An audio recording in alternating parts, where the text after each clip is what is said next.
জব্দের আগে bank account থেকে টাকা সরিয়েছেন পুলিশের সাবেক মহাপরিদর্শক আইজিপি বেনজির আহমেদ এবং তার পরিবার। দুদকের তথ্যের ভিত্তিতে গত 23 মে তাদের অ্যাকাউন্ট জব্দের আদেশ দেয় আদালত। তবে এসব অ্যাকাউন্টে কি পরিমাণ টাকা ছিল তা এখনো জানা যায়নি।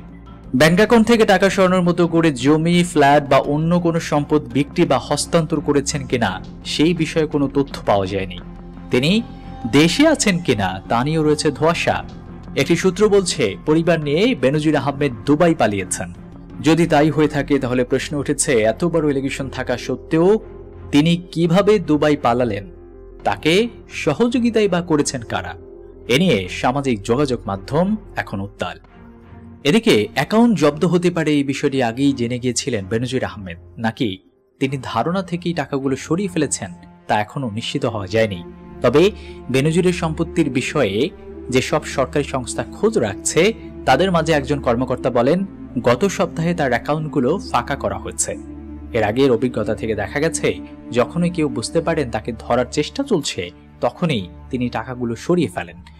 অবশ্য টাকা তুলেও নগদে রেখেছেন নাকি অন্য কারো অ্যাকাউন্টে জমা রেখেছেন তা বের করা সম্ভব, যোগ করেন ওই কর্মকর্তা। এদিকে বেনজির আহমেদের দুই মেয়ে ফারিন রিদা শাহ বিনতে বেনজির এবং তাহসিন রিদা শাহ বিনতে বেনজিরের নামে বেসরকারি স্যাটেলাইট টেলিভিশন সিটিজেন টিভির মালিকানার তথ্য পাওয়া গেছে। 2017 সালে এই টিভির অনুমোদনের সময় তারা দুজনেই ছিলেন শিক্ষার্থী। অন্যদিকে দুদকের চিঠি আমলে নিয়ে 3 দেশে কোনো সম্পদ আছে কিনা জানতে চেয়ে চিঠি দিয়েছে বাংলাদেশ ফাইন্যান্স ইন্টেলিজেন্স ইউনিট। সার্বিক বিষয়ে বক্তব্যের জন্য বেনজির আহমেদের সঙ্গে মোবাইল ফোন এবং হোয়াটসঅ্যাপে যোগাযোগের চেষ্টা করেও তাকে পাওয়া যায়নি। এই মুহূর্তে তিনি কোথায় আছেন সেই বিষয়ে কোনো তথ্য নেই।